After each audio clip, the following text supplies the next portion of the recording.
Muy buen día, licenciada Leslie.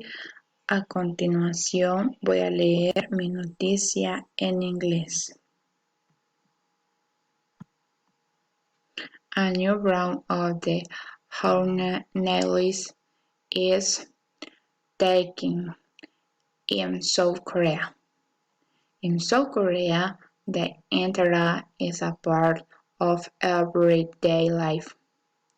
More than two-thirds of the households are connected to the internet, most with high-speed links.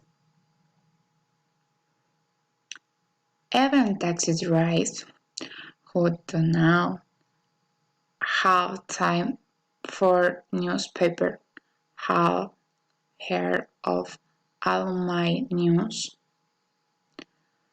The site draws millions of visitors daily.